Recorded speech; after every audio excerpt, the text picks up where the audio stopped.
आर्धातुक ये अधिकार है और ये जो है विषय सप्तमी है। आर्धातुक विषय में आदेश होते हैं आगे जो कहे गए हैं, पर सप्तमी नहीं है। पर सप्तमी और विषय सप्तमी में क्या फ़र्क पड़ता है? पर सप्तमी में आर्धातुक परे मिलना चाहिए फिर आदेश होगा, और विषय सप्तमी में परे नहीं मिलना चाहिए, बुद्धि में ही आ जाना चाहिए बस कि आर्धातुक आगे हम लाने जा रहे हैं, आर्धातुक हम लाएंगे, पहले ही आदेश कर लेंगे। अजेर व्यघपो जैसे अज धातु को वी आदेश पहले ही कर लेंगे। चक्षिंगा ख्याएँ पहले ही ख्याएँ आदेश कर लेंगे। अस्तेर भू पहले ही भू आदेश कर लेंगे। तो भू आदेश करने के बाद भू से जो प्रत्यय प्राप्त है वो हो जाएगा। यदि हम अस से प्रत्यय लाना चाहेंगे तब तो जो है अस से प्रत्यय लाएंगे तो अलग प्रत्यय आएगा, और भू से प्रत्यय लाएंगे तो अलग आएगा। तो भू पहले होगा और जो भू से आने वाला प्रत्यय है वो फिर हम लाएंगे। अचो यत, और भू को सार धातु आर्ध धातु गुण और वांतो ही प्रत्यय भव्यम बन गया है। और प्रवेयम प्रपूर्वक अज को वी आदेश, यत और वी को गुण होकर के प्रवेयम।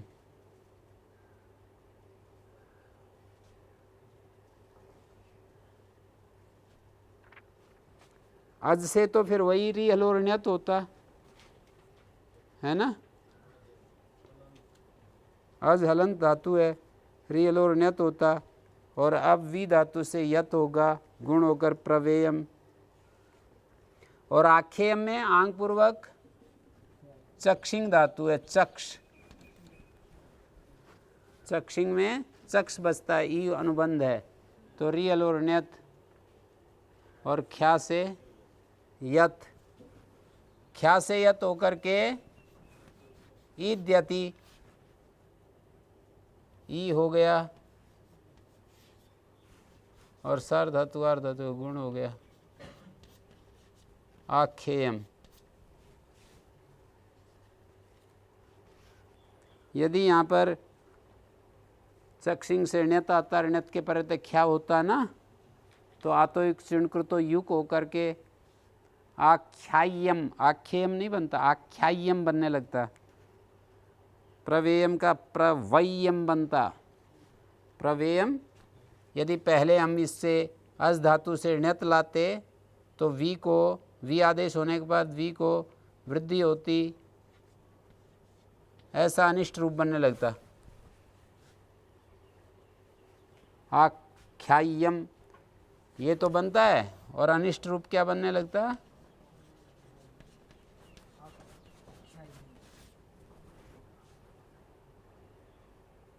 ठीक है,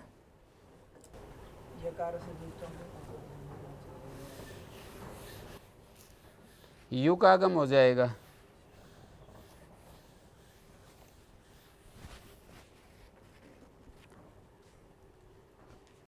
अदो जगधीर ल्यप्ति किति, अद को जगधी आदेश होता है, ल्यप के पर रहते, तकारादि कित के पर रहते। ल्यप जो है समासेन पूर्वक तो ल्यप होता है, तो ल्यप के पर रहते अद को जगधी होकर के जगध बचेगा। जगधी में इकार उच्चारण के लिए है, इकार उच्चारणार्था नानुबंधा ते नुम न भवति, इसलिए तो नुम धातु नहीं लगेगा। एवं वच्यादि नाम अपि ब्रुवो वची, जैसे ब्रुवो वची होता है तो वची में जो इकार है वो नुमागम नहीं होता है, केवल उच्चारण के लिए। यदि अनुबंध हो तो फिर इद तो नुम धातु लगने लगेगा। तो प्रजग्ध्य, प्रपूर्वक अद को जगधी आदेश हो गया और ल्यप हो गया प्रजग्ध्य। ऐसे विजग्ध्य और तकारादि कित का उदाहरण है जगधा जगधवान।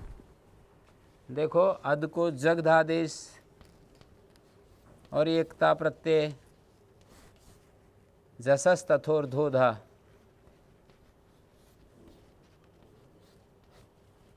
जलाम जस झसी जरो झरी सवर्णे, जगधा जगधवान है। ठीक है। एक अस्मान भवती, जैसे अन्नान्न अद धातु है, तकारादि कित प्रत्यय है। क्या है अन्ना बनाने के लिए तकारादि कित ता प्रत्यय।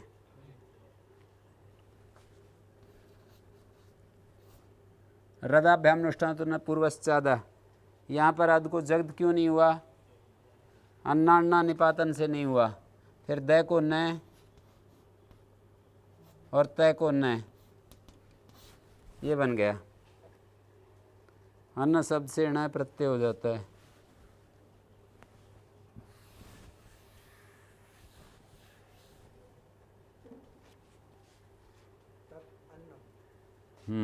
अद्यते इति अन्नम, जिसको खाया जाता है। एक कारिका लिखी है, इस कारिका का भाव है कि देखो ती की ती में ही जब अंतरंग होने से जगधी आदेश सिद्ध है तो लेप किस लिए कह रहे हो, ये प्रश्न है। दो है ना, लेप के पर रहते जगधी आदेश होता है और तकारादि कित में जगधी आदेश होता है। अब मैं आपको एक उदाहरण देता हूँ। देखें प्र अद और कत्वा प्रत्यय, और कत्वा का त्वा बचेगा ना, तो ये तकारादि कित है। तकारादि कित के पर रहते अद को जगधी आदेश हो जाएगा। ये अंतरंग भी है, ये अंतरंग भी है ना। समास है न पूर्वोक्त लप, समास में लप होता है। कत्वा के स्थान में जो लप है वो प्रय के साथ समास की अपेक्षा करता है। प्रय के साथ जब समास की अपेक्षा करेगा तो लप आदेश बहिरंग है, क्योंकि वो दूसरे पद की अपेक्षा कर रहा है। और जगधी अद के स्थान में जो जगधी आदेश है उसको केवल इतने की अपेक्षा है, और लप के लिए इतने की अपेक्षा है। ठीक है ना। तो बहिरंग समुदाय के मध्य में अंतर्भूत है निमित्त जिसके, या इधर से बोलो तो अंतर्भूत है निमित्त जिसके, उससे बहिर्भूत है निमित्त जिसके, से बहिर्भूत है निमित्त जिसके। लप का बहिर्भूत निमित्त है प्र, और बहिरंग समुदाय के मध्य में अंतर्भूत है निमित्त जिसका अद क्त्वा। तो अंतरंग होने से पहले ही अद को जगधी आदेश हो जाएगा।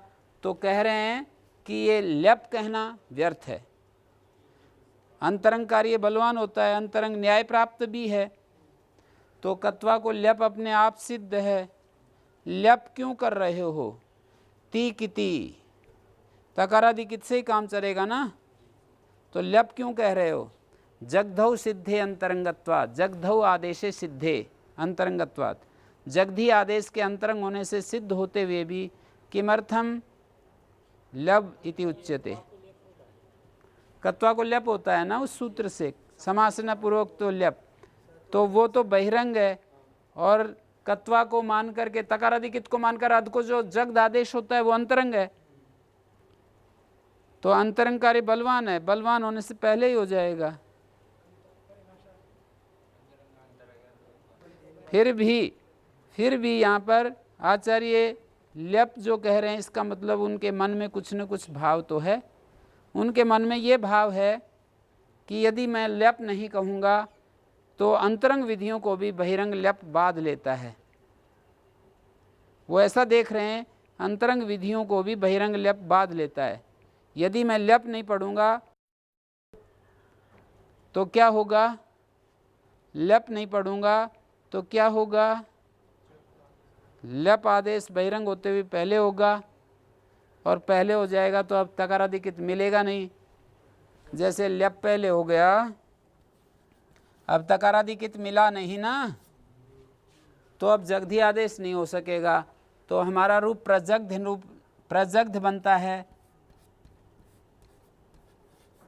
प्रजग्ध बनता है तो क्या बनेगा फिर?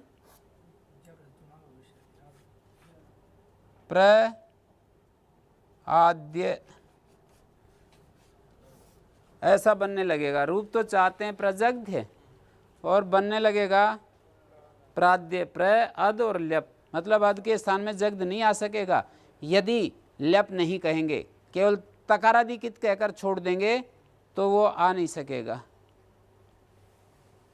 अद के स्थान में जग्ध हो नहीं सकेगा, अद के स्थान में जग्ध हो नहीं सकेगा। आप यूं कहो कि कत्वा है, कत्वा के स्थान में ल्यप आ गया तो तकारादि कित में इसको स्थानीयवत भाव से क्या तकारादि कित नहीं कह सकते?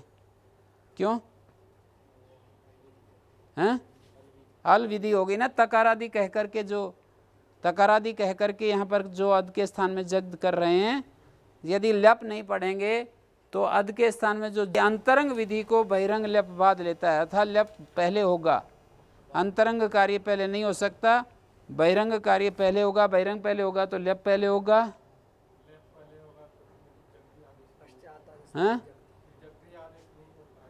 ल्यप पहले होगा तो जग्धी आदेश नहीं हो सकेगा।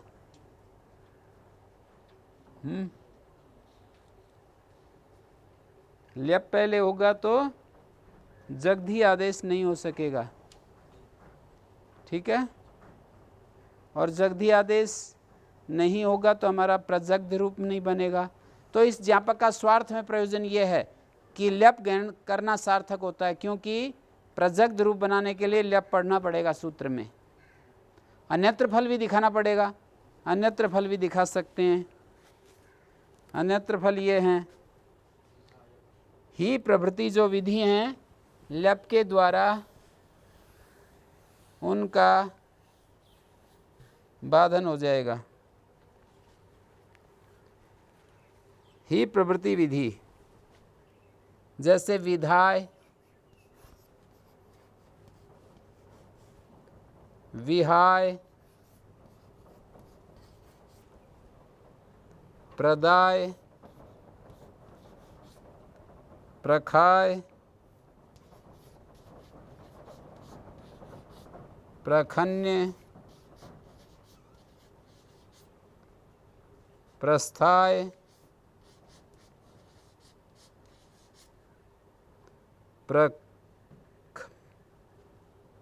अपृच्छ, प्रदिव्य, प्रकम्य है, प्रक्रम्य,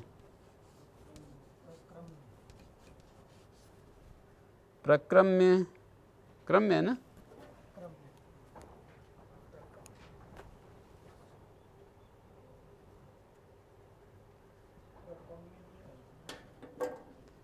ठीक पाठ प्रक्रम में होना चाहिए ना।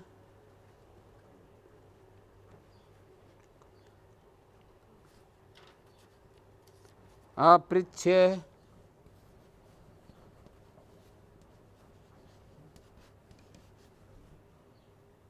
प्रदिव्य,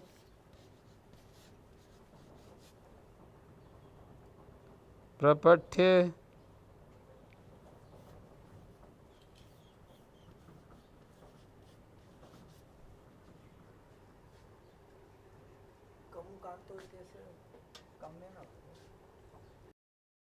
अब देखिए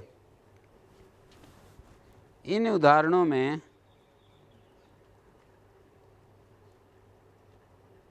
जैसे विधाय,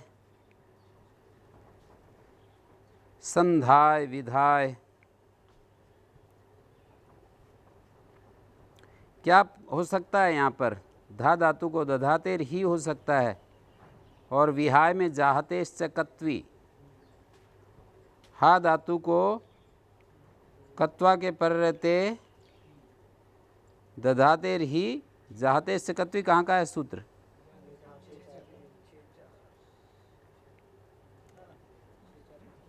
निकालो जाहतेश्च कत्वी। ही दहातेर ही के नीचे सूत्र जाहतेश्च कत्वी। ददाते ही के बाद है ना, तो जाहतेश्च कत्वी, जाहती धातु को भी ही आदेश होता है। तो विहाय रूप थोड़ी बनेगा, फिर बनेगा ओहाक त्यागे। ओहाक त्यागे का रूप ही हो जाएगा तो विहीय, और विधाय रूप न बन करके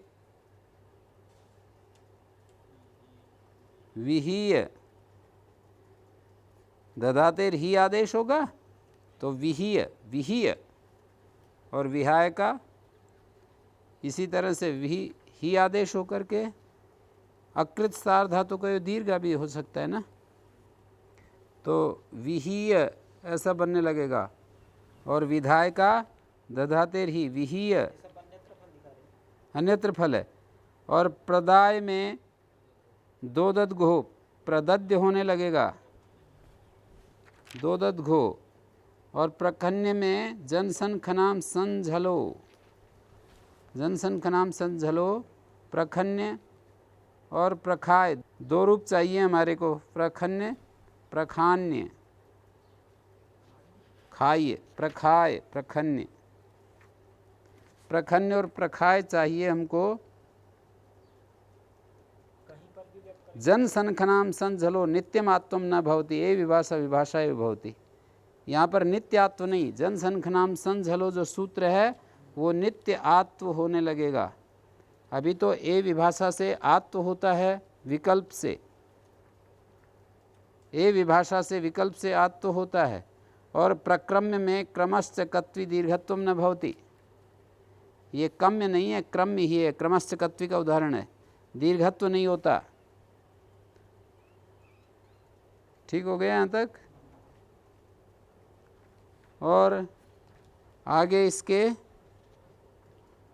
द्यति से मास्थामिति किति, तकारादि कित में हरस स्वीकारादेश होता है। प्रस्थीय, द्यति से मास्थामिति कित स्था धातु को हरस स्वीकारादेश होता है ना, प्रस्थीय, प्रस्थाय चाहिए, प्रस्थीय बनने लगेगा। और ये प्रक्रम में क्रमश्चकत्वी, और आपृच्छ्य अनुनासिकस्य छो शूड अनुनासिके च, श और ऊठ होता है ना, और प्रदिव्य में भी ऊठ हो जाएगा, और प्रपठ्य में क्या होगा, कत्वा को मानकर प्रपठ्य, प्रपठ्य आर धातु का शेड बला दे, कत्वावस्था में इटागम होने लगेगा। ये सारे के सारे कार्य बहिरंग लप के द्वारा बांध लिए जाते हैं। जो मैंने ये सब गिनाए यहाँ पदमंजरी में दिए हैं, सब के सब कार्य लप के द्वारा बांध लिए जाते हैं। एक दो सूत्र लिखे नहीं, जैसे क्रमश्चकत्वी प्रक्रम्य वाला लिखा नहीं, बाकी तो ठीक ही हैं। ईटागम आर्धातु का शेड वाला दे, छो शूडनवास के छः, और वह को श और ऊठ होता है, प्रदिव्य में उठ पाएगा, और छः को श पाएगा। आपृच्छ्य, यहाँ छः को श होने लगेगा। हाँ,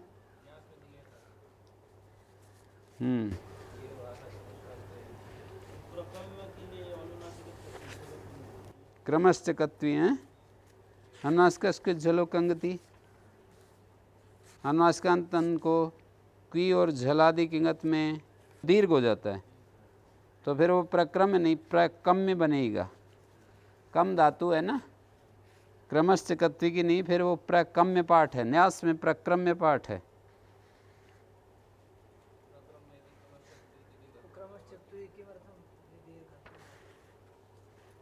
मैं तो वही बता रहा हूँ ना, प्रकम्य पाठ है तो दीर्घ पाने लगेगा, अनुनासिक झलो कंगति, और प्रक्रम्य पाठ है तो क्रमश्चकत्वी दीर्घत्व पाने लगेगा। दीर्घत्व नहीं होता है।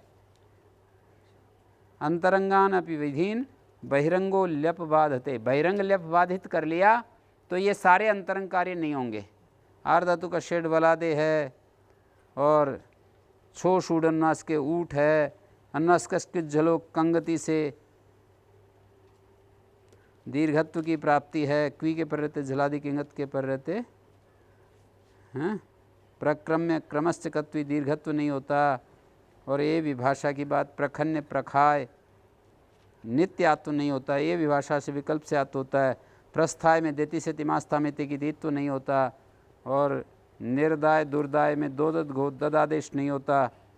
ये सब के सब कार्य बता दिए। हम्म हम्म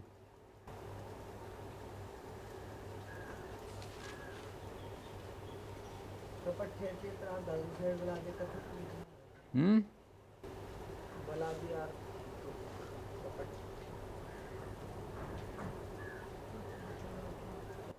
प्रपठ्य वलादि आर धातु।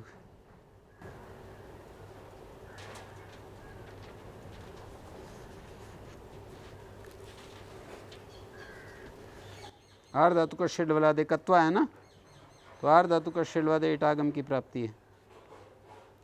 जगधौ सिद्धे अंतरंगत्वा ती की तीत ल्यप विच्यते, अंतरंग होने से तकारादि कित में ही जगधि आदेश सिद्ध है, फिर ल्यप किमर्थम उच्यते, तो कहते हैं ज्ञापयते अंतरंगाणाम, आचार्य ज्ञापित करते हैं कि अंतरंग विधियों का ल्यप के द्वारा बाधन हो जाता है। जब ल्यप के द्वारा बाधन हो जाएगा तो हमारे को ती किति के कहते हुए ल्यप कहना पड़ेगा, क्योंकि ल्यप पहले हो जाएगा, और ल्यप पहले हो जाएगा तो ल्यप को मान करके हमें आदेश जो चाहते हैं वो नहीं हो सकेगा। तकारादि कित में जो आदेश है वो तो हो नहीं सकेगा, और ल्यप में वैसे नहीं हो सकेगा। तकारादि कित नहीं है, स्थानीय भाव से आ नहीं सकता है, क्योंकि अनल विदौ। तो इस तरह से अन्यत्र फल क्या है, ये सारे उदाहरण जो बताए अंतरंग कार्य हैं, ये ल्यप बहिरंग है, तो ही प्रवृत्ति जो बहिरंग अंतरंगाणापि विधि नाम ही प्रवृत्ति नाम ल्यपा भवति बाधनम।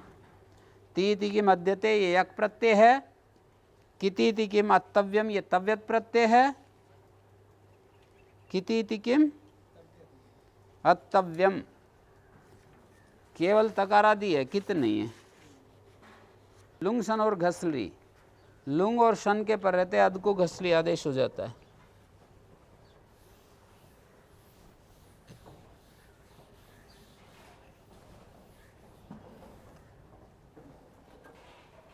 लुंग और सन के पर रहते घसली आदेश देखो, और ये लुंग है, और लुंग के स्थान में तिप, और तिप को तय तश्च से लोप हो गया। ये लृदित है, पुषादि दुता परश्म पदेशु अंग प्रत्यय हुआ, और मिला देंगे अट आगम हो गया। अघसत अघसताम अघसन, और सन में जिघत सती, जिघत सती जिघत सता जिघत संति,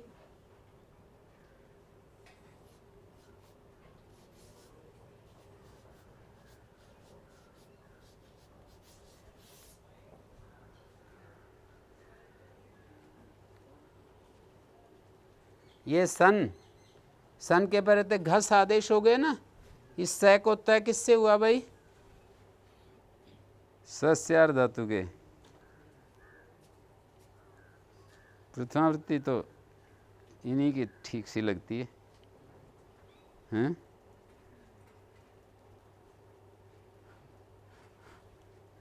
सस्यार धातु के सकार के स्थान में तय हो जाएगा, सकारादि आर धातु परे हो।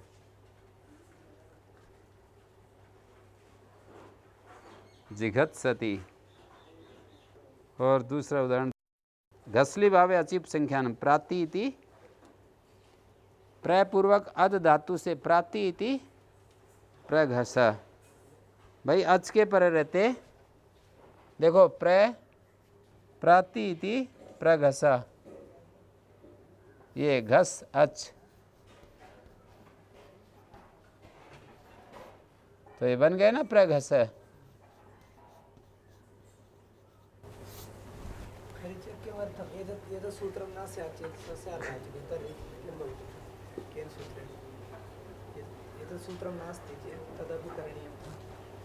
नास्ति चेत कथं करिष्यति, खर के पर रहते झलों को चर होता है। सकार के स्थान में क्या होगा, कुछ नहीं होगा। खरी कह रहे हैं, खर के पर रहते झलों को चर होता है। खर खब चढ़ता हुआ कपय सर, खर के पर रहते झलों को चर होता है। इस सह के स्थान में कह रहे हैं घस, ये जो स है ना, घस का स, इसको खरीच है, खर के पर रहते झलों को चर होता है। स का सवर्ण नहीं है, चर।